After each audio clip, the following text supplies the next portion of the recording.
कि अतिशय रगड़ करे जो कोई अनल प्रगट चंदन से होई। अगर आप आत्मा से रगड़ करते हैं किसी चीज को पाने के लिए तो ऐसा है नहीं कि आपको मिलेगी नहीं।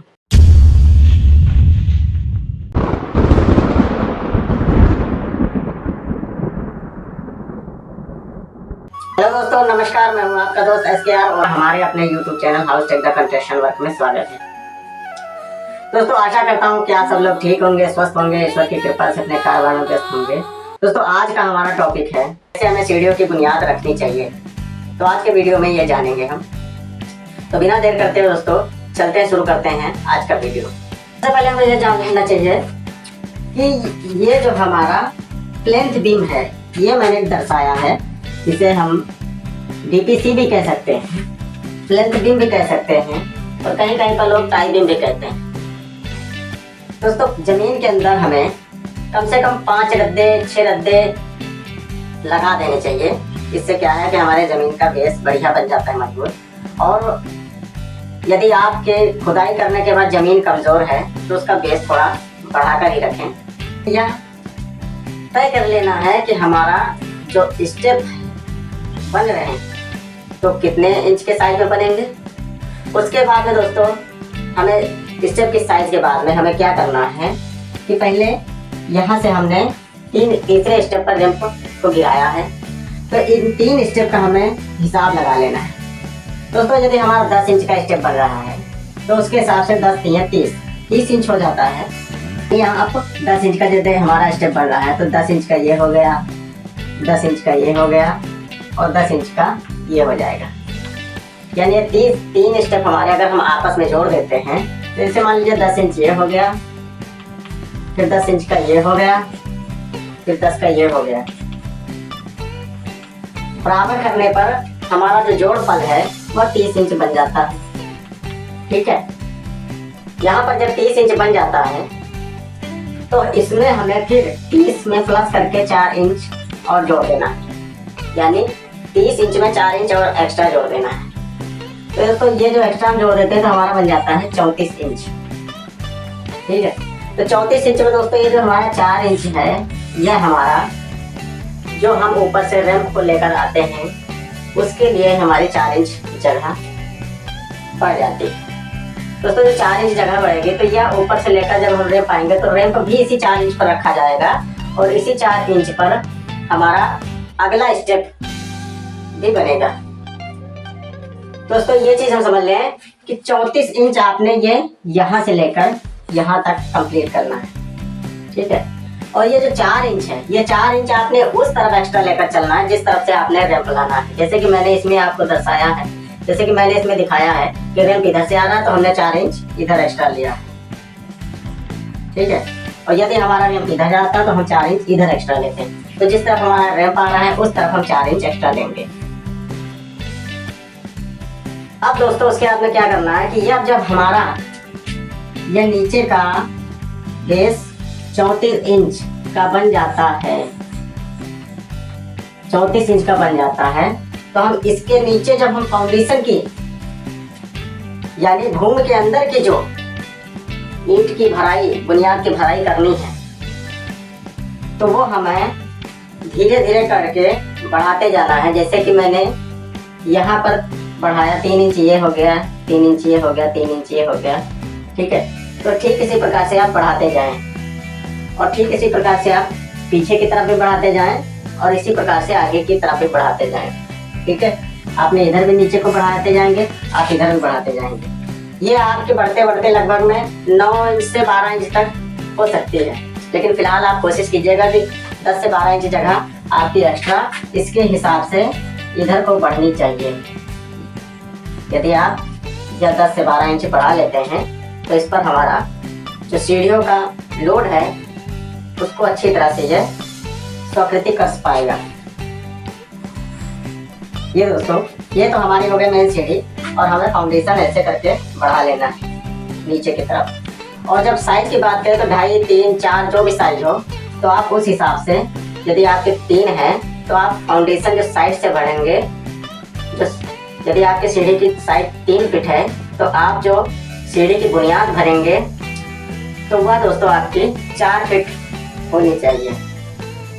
तभी जाकर ऊपर घटते घटते घटते वह आपकी मान के चलिए 3 फीट जगह बचेगी। तो ठीक इसी प्रकार से दोस्तों आप इसमें जैसे आप देख सकते हैं कि यहाँ से घटते घटते गया है। अगर नीचे से आप जाएंगे तो घटते घटते जाएगा और ऊपर से आएंगे तो आप बढ़ते बढ़ते आएंगे, यानी नीचे से घटते क्रम में जाएंगे, ऊपर से आप बढ़ते क्रम में आएंगे। ठीक है, तो इसी प्रकार से दोस्तों नीचे से आपने बढ़ते क्रम की तरफ से जाना है, यानी जितना आपका फाउंडेशन है उस फाउंडेशन से, यानी अपना सीढ़ियों का जितना बेस है उस बेस से आप एक फुट तीनों तरफ बढ़ा लेना है। एक तरफ तो आपकी दीवार हो जाती है, दूसरी तरफ आपकी बैक हो जाती है, तीसरी तरफ आपकी साइड हो जाती है और चौथी तरफ आपका फ्रंट हो जाता है। तो तीनों तरफ आपने एक फीट एक्स्ट्रा बेस लेकर चलना है। ठीक इसी प्रकार से जैसे मैंने आपसे बताया है। दोस्तों एक्स्ट्रा बेस के बाद में जो हमारा मेन बेस आता है ये आ जाता है प्लेंथ बीम के ऊपर। ठीक है, प्लेंथ बीम या डीपीसी या कुछ लोग टाई बीम भी कहते हैं। तो टाई बीम या प्लेंथ बीम के ऊपर जो हमारा करेक्ट बेस आता है, यानी क्लियर बेस, इसमें कुछ नहीं घटाना बढ़ाना है, तो ये 34 इंच का क्लियर बेस आ जाता है। और आपकी सीढ़ियों की लंबाई चौड़ाई जो भी हो उस हिसाब से आप जैसे 3 फीट है, आप 3 फीट रख रहे हैं सीढ़ी, तो 3 फीट क्लियर होनी चाहिए। और ये 34 इंच जो है दोस्तों, तो इसमें मैं आपको ये भी बता दूं, कुछ जगहों पर बेड चौड़ाई 11 इंच की मांग लेते हैं। यहाँ पर मैंने 10 इंच की दी, इसके बेड की 10 इंच की लंबाई दी है। कहीं कहीं पर 11 इंच की मांग लेते हैं, तो वहाँ पर हमें उसी हिसाब से काम करना है कि 11 3 33 इंच हो जाने के बाद में हम उसमें फिर प्लस 4 इंच एक्स्ट्रा जोड़ते हैं। यानी आपके स्टेप की लंबाई चाहे जो भी हो, 9 हो, 10 हो, 11 हो, 12 हो, लेकिन उसमें आपने समझ लेना है। दोस्तों यहाँ पर हमने जो रखा है ये हमने 10 इंच का लेकर हिसाब चल रहा है, ये 10 इंच का रखा है। तो 10 इंच के बाद में अब दोस्तों आप ये समझ गए होंगे कि नीचे का हमें क्या साइज रखना है। दोस्तों ये हमारी 34 इंच हो जाती है, यहाँ से यहाँ तक हमने 34 इंच कर दिया है। तो पहला स्टेप हमारा बन गया है, ये 34 इंच में ये 3 स्टेप बन गए और इधर 4 इंच बेस एक्स्ट्रा बेस हो गया यहाँ पर जो रैंप को रखना है।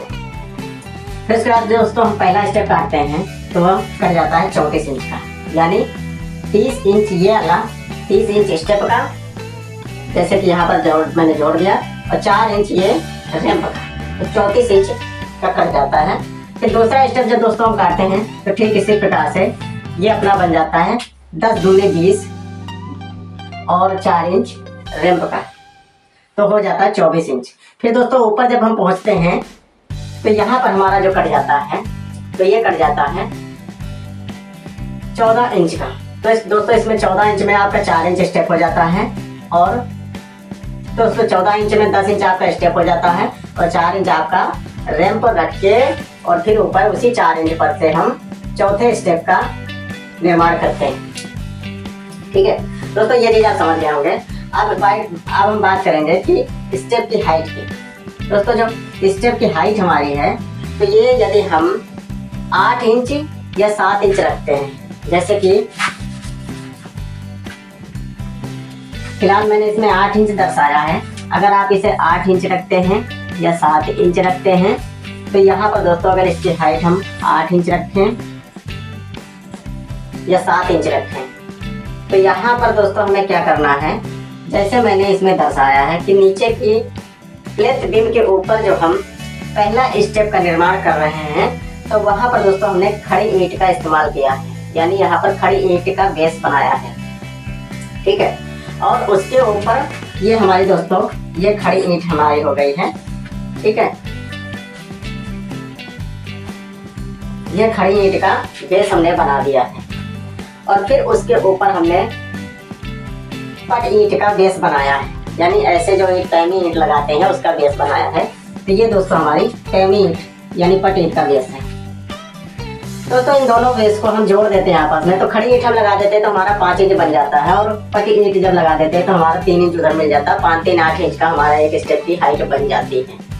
ठीक है, और इसके बाद में यदि हम 7 इंच का स्टेप बनाते हैं, तो यहाँ पर दोस्तों हमें इसी प्रकार से कर देना है, लेकिन मसाला बहुत ही पतला लगाना है। कुछ जगह ईंटें ज़्यादा मोटी होती हैं तो ईंटों की डिब्बी काट कर लगा देते हैं। ये दिक्कतें अगर मान लीजिए आपके पास ईंट मोटी है और नहीं बन पा रही, तो ये दिक्कत आपको सिर्फ यहाँ तक पड़ेगी, और जब रैंप के ऊपर चलेंगे तो आपको ईंट काटने की जरूरत नहीं पड़ेगी। अब दोस्तों बात करें कि जैसे मान लीजिए कहीं कहीं 6 इंच की मांग कर लेते हैं कुछ लोग मकान मालिक, तो 6 इंच दोस्तों बहुत कम ही आपको मिलेगी।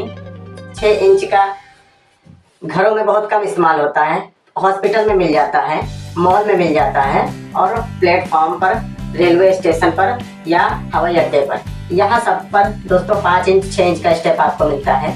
क्योंकि यहाँ ये ऐसी जगह होती हैं जहाँ बूढ़े बच्चे से लेकर बूढ़े बुजुर्ग तक और स्वस्थ से लेकर बीमार तक हर प्रकार के व्यक्ति का आवागत रहता है।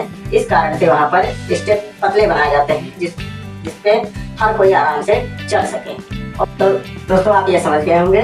तो उसके बाद में दोस्तों क्या करना है, जो हमें 7 या 8 का लेकर चलना, तो हमें ऐसे ही स्टेप को बनाना है। ठीक है, तो ये पहला स्टेप हमारा बन गया है। अब दूसरा स्टेप दोस्तों हमारा ये भी इसी प्रकार से बन जाता है। तो पहला स्टेप हमने 30 और 4 34 का बनाना है। ठीक है, और 8 इंच की हाइट या 7 इंच की हाइट कर ली है। फिर दूसरा स्टेप हमें 24 इंच का बनाना है, यानी 2 स्टेप की एरिया ये जोड़ देते हैं, तो ये बन जाता है 20। और 20 के बाद 4 इंच की एरिया इधर जो रैंप वाली जोड़ देते हैं, तो ये बन जाता है 24। फिर तीसरा स्टेप दोस्तों हमें क्या करना है, इस पर सिर्फ खड़ी ईंट ही लगाना है। जैसे दोस्तों यहाँ पर आप देख सकते हैं ये खड़ी ईंट है, इस पर मैंने कोई एक्स्ट्रा ईंट नहीं लगाई, ये हमारा रैंप है, यहाँ से आया और इस पर रख दिया गया। तो ये दोस्तों यहाँ पर खड़ी ईंट हम लगा देते हैं। खड़ी ईंट लगाने के बाद में छोड़ देते हैं। फिर हमने सेटिंग लगाकर ऊपर से जब हमारा रैंप गिरता है तो यह रैंप आकर सीधे इस पर रख दिया जाता है। क्योंकि 5 इंच हमारी खड़ी ईंट हो जाती है दोस्तों, 3 और 5 मिला के 8 इंच का ये भी हमारा स्टेप तैयार हो जाता है। तो इस प्रकार से दोस्तों जब ये हमारा रैंप बनकर ये तैयार हो जाता है तो ये हमारा कंप्लीट होकर 14 इंच बनेगा। तो 14 इंच दोस्तों जब बन जाता है तो यहाँ पर हमने 10 इंच इसका एरिया स्टेप का छोड़ देना है। और 10 इंच के बाद में जो हमारी 4 इंच जगह बच रही है, तो यहाँ से हमने चौथे स्टेप का निर्माण कर लेना है। ठीक ऐसे ही खड़ी ईंट लगाकर ऊपर से पट ईंट लगाकर ये हमारा चौथा स्टेप बन जाता है। फिर चौथे स्टेप के बाद दोस्तों यहाँ पर आपको 2 इंच 2.5 इंच जगह एक्स्ट्रा मिलती जाती है 10 इंच की, और आप उसी पर जो एक्स्ट्रा जगह आपको मिले आप उसी पर स्टेप की ईंट ऐसे खड़े करते जाएं और ऊपर पट ईंट लगाकर अपना स्टेप बनाते जाएं। तो और ऐसा करने में दोस्तों आपकी सीढ़ी कभी फंसती नहीं, आपके स्टेप बाय स्टेप जो हैं बिल्कुल क्लियर से चढ़ते जाते हैं। तो आशा करता हूँ मेरे द्वारा बताया गया सीढ़ियों का तरीका आपको समझ में आ गया होगा। दोस्तों वीडियो अच्छा लगा हो तो एक लाइक जरूर कीजिएगा और अपने इस गरीब भाई को सपोर्ट कीजिएगा। और दोस्तों अगर आप पहली बार हमारे चैनल पर आए हैं तो हमारे चैनल को सब्सक्राइब जरूर कीजिएगा। फिर मिलेंगे अगले वीडियो में एक नए टॉपिक के साथ में। तब तक के लिए नमस्कार व जय हिंद।